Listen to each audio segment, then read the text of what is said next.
Bonjour à tous, on se retrouve aujourd'hui pour un nouveau numéro de Deux Clubs en Club. On est aujourd'hui à Villeurbanne, au stade Matteo, dans les locaux de l'AS Buère. Pour ceux qui connaissent pas le concept, on se balade dans toute la région lyonnaise pour vous faire découvrir les clubs qui font vivre le football amateur en jeune, en senior. On est actuellement au stade Matteo, stade où se passera tout à l'heure un match décisif pour les U17. C'est le match de la montée, on vous expliquera tout ça en détail tout à l'heure. N'hésitez pas à vous abonner à la chaîne pour plus de contenu exclusif, à lâcher votre pouce bleu et un petit commentaire si vous avez kiffé la vidéo. C'est parti.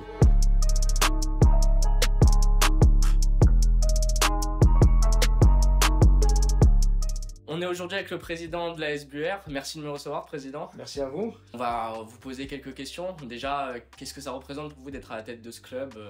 Qu'est-ce qui signifie pour vous ce club-là ? Pour moi, déjà, c'est une grande fierté. Comme je le dis à beaucoup de gens, j'ai signé en première licence ici en 87. J'en ai 43, donc c'est assez vieux. Puis, quand j'étais petit, notre clubhouse, voilà, à chaque fois qu'on rentrait dedans, il y a quelque chose qui se passait. Quand on est petit, on garde des souvenirs en tête. J'avais quitté le club pendant plusieurs années. Et je suis revenu j'avais 32 ans, en 2012. Et c'est vrai que dès que j'ai remis un pied dans ce clubhouse, il y a tout de suite une émotion qui est remontée. Il y a des souvenirs impérissables et qu'on n'oubliera jamais. Et il faut savoir que le club de l'AS Buère est un club familial. C'est-à-dire que j'ai des dirigeants qui ont connu l'ouverture du club et qui sont encore là. On rentre dans l'année des 60 ans. Le club a été créé en 1963. Donc ça fait pas mal d'histoire. Beaucoup de joueurs aussi, parce qu'on est un club formateur. On a un club beaucoup aimé sur Villeurbanne. Un des clubs les plus vieux de Villeurbanne. On sait qu'un club ne fonctionne pas sans ceux qui font la vie de ce club-là. Si vous aviez un mot à dire à vos bénévoles, à vos licenciés. J'ai un mot à leur dire, bien sûr. Déjà, j'aimerais les remercier parce que sans bénévoles, on dit toujours dans un club, on peut rien faire, et ça, c'est la réalité. C'est vrai que comme dans tout, il faut un chef d'orchestre, ça c'est vrai. Mais sans eux, je ne sais rien. Ça veut dire que des fois, on peut me dire, oui, président, tu fais du bon travail. Le club avance, c'est bien, mais sans mes éducateurs et mes bénévoles, c'est pas possible. Donc voilà, j'aimerais leur dire un grand merci. Et moi, sans eux, le club serait rien. Je pense qu'à l'inverse, sans moi, je pense qu'ils pourraient faire des choses dans le sens où voilà, c'est plus important d'avoir plus d'éducateurs que d'avoir un président.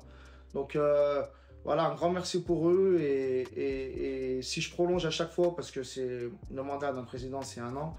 Si je prolonge à chaque fois, c'est parce qu'ils me donnent envie et parce que j'ai une superbe équipe et que j'espère par la suite... on continuera et j'espère pour eux surtout et pour le club qu'on atteindra nos objectifs parce qu'ils le méritent. Tu parlais de formation, c'est aujourd'hui un aspect majeur des clubs locaux entre guillemets. Oui. À quel point la formation elle est importante à l'AS Buère et comment tu fais pour maximiser la formation et encadrer au mieux les Alors en fait nous on part du principe que quand les enfants rentrent dans notre école de foot déjà prennent du plaisir, d'accord. Ensuite, on a, comme je disais, je suis entouré d'éducateurs qui sont vachement anciens. Donc, on a de l'ancienne école et de la nouvelle école. Comme on entraînait dans les années 80, on n'entraîne plus dans les années 2000. Mais le mélange des deux fait que, voilà, on arrive à sortir des joueurs. Et en fait, la formation vient petit à petit. C'est-à-dire qu'on a des responsables sur chaque catégorie, qui ont des thèmes à travailler, qui sont appris lors de leur passage de diplôme. Et de temps en temps, il s'avère, mais pas tout le temps, mais généralement, tous les ans, on arrive à sortir une pépite, on va dire, on appelle ça une pépite en fait, qui après, comme un diamant, on va finir de se faire polir du côté de l'Olympique Lyonnais, voilà, avec lequel on est en partenariat, ça fait 9 ans. Pour nous, c'est une grande fierté, parce qu'ils nous font confiance. On a un club avoisinant les 300 licenciés. Et pour savoir qu'il y a d'autres clubs qui ont plus de licenciés qui n'arrivent pas à signer spécialement des partenariats de longue durée, nous, voilà, on a travaillé avec des gens qui étaient très compétents à l'Olympique Lyonnais, qui nous ont fait confiance et qui à chaque fois reprolongent 3 ans avec nous. Et voilà, donc nous, on accentue, si tu préfères, la formation déjà sur l'éducation de l'enfant en fait. Sur le comportement, sur les respects des valeurs du football, sur les respects des institutions. Et après, on parle terrain, d'accord ? Et généralement, c'est vrai que les mentalités ont un peu changé dans le football, mais on arrive quand même à prendre énormément de plaisir. Et les enfants, au niveau du club, ça se passe très bien. Et bon, bah voilà, puis quand on entend, dès qu'on a un pépite, on la tire, quoi. Au niveau de l'équipe senior, elle est en D2 actuellement. Oui. Vous avez des objectifs à court long terme avec cette équipe senior? Eh ben, on avait si tu préfères, on avait un objectif, si tu veux, sur les 3 ans qui arrivaient, on devait atteindre la D1. Donc l'objectif a été atteint l'année dernière. Cette année, on est un peu bizarre à raconter, on ne sait pas trop ce qui s'est passé. On commence un début de saison en trompe, on fait un 5e tour de Coupe de France. On se qualifie presque pour le 6e, on gagne 3-1 à la 70e, on perd 3-3 au pénalty. De là, on perd au moins une dizaine de joueurs sur blessure, parce que cette campagne, évidemment, comme dans tous les clubs en Coupe de France, laisse des traces. Donc on perd une dizaine de blessés, mais malgré tout ça, comme on avait un groupe et un coach de qualité, on arrive quand même à gagner nos matchs. Et arrivé à la trêve, on a à peu près 9 voire 10 points d'avance. Est-ce que ça nous a fait défaut? Je sais pas. Mais depuis cette période-là, après on est reparti dans une deuxième spirale de blessures. Une fois qu'on a récupéré tout le monde, on repart dans une spirale de blessures. Alors peut-être un peu moins, mais on reste sur 6, 7. Mais le problème, c'est que c'est des grosses blessures. C'est-à-dire c'est des joueurs que tu perds pendant 1 voire 2 mois. Des joueurs importants. Et puis là commence un peu la descente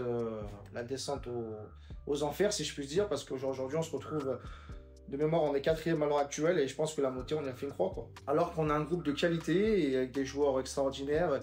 Et je sais pas ce qui s'est passé. Peut-être que c'est, je sais pas, le fait d'avoir trop d'avance. On s'est dit le matelas est trop épais, on a le temps et puis on s'est relâché et puis t'accumules avec ça les blessures fait qu'on a malheureusement, on peut dire ça raté, oui, raté notre saison. Oui. Qu'est-ce qu'on peut souhaiter à l'AS Buer et à vous pour l'avenir, président? Eh ben déjà d'atteindre nos objectifs.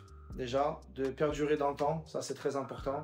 Mais on est en discussion aussi avec notre mairie de proximité, si je peux dire, pour avoir des nouvelles installations qui soient plus adaptées pour nous, parce qu'aujourd'hui on galère un peu sur notre terrain en herbe.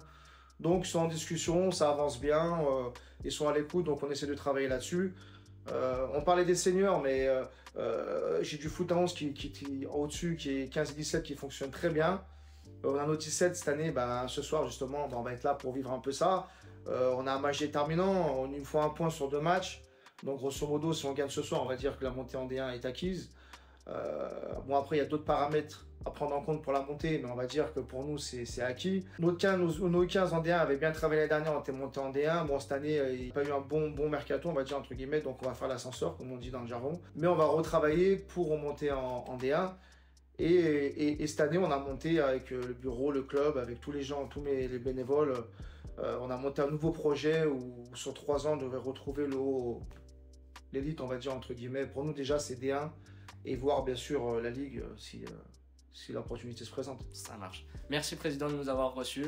Je vous souhaite tout le meilleur pour la suite. Merci. Et puis, j'espère que vous allez passer une bonne soirée. Ah, on espère aussi. J'espère que la fête sera au rendez-vous. Et en tout cas, merci pour tout. Si aujourd'hui, si on a une motivation, une seule, c'est pour lui. Il en reste une, principalement une aujourd'hui. Une à gravir. Une. Un match à gagner. Un match sérieux à faire. C'est tout. Je veux qu'on relance un max, d'accord? La surface, elle est là. Becky, laissez on s'écarte. Bien au marquage. Attention à ne pas traîner pour le hors-jeu. Toi, c'est toi, Becky, qui doit parler pour le repositionner. D'accord?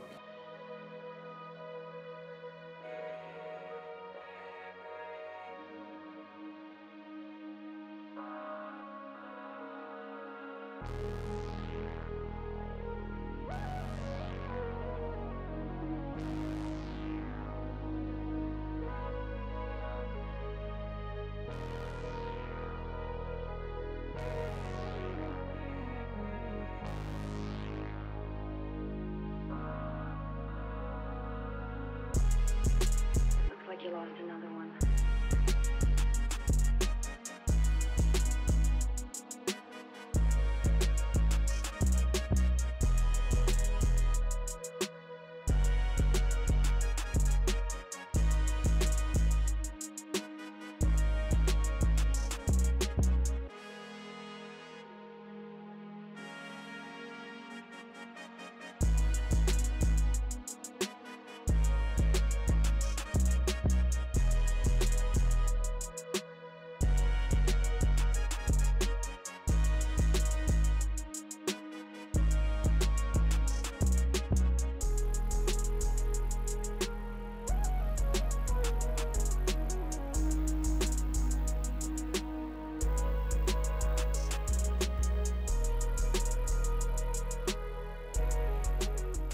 est avec Brahim et Meki, une fin de match frustrante, une égalisation à la dernière minute. Que retenir de ce match déjà? En fait, ça a été le reflet de la saison.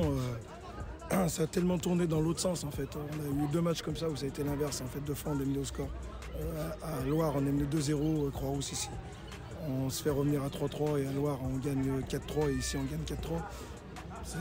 Il n'y a rien qui m'étonne. À la mi-temps, je l'ai dit d'ailleurs, 3-0, il n'y a rien d'effet. Je les connais. Parce que mentalement, on est un peu fragile. C'est une majorité de première année qui n'ont pas trop d'expérience dans cette catégorie-là. Donc, Et est-ce que tu penses que le fait de mener 3-0 à la mi-temps, ça a contribué à vous relâcher? Non, pas du tout. On aurait pu maintenir le score, mais on a un peu pris la confiance et du coup on s'est fait rattraper. Comment tu gères une fin de match frustrante comme ça? On sentait qu'il y avait un peu de tension dans le vestiaire. Comment digérer un truc comme ça et comment en tirer des enseignements? Faut passer à autre chose et on sera meilleur la prochaine fois. Ça marche. On apprend de nos erreurs. Vous pensez que ça peut les... Dans tout cas, c'est des défaites qui... Enfin, c'est même pas une défaite, c'est un nul, mais Ouais. c'est des expériences qui forgent. Oui, il faut se servir de ça. Aujourd'hui, on a été beaucoup en réaction plus qu'en action en fait. Malgré le 3-0 à la mi-temps, ça reflétait pas la première mi-temps en fait. Je pense qu'ils auraient dû eux marquer plus de buts. Peut-être on était presque 100% efficace en première mi-temps. Ça marche. Justement, c'est ce qui a trompé en fait.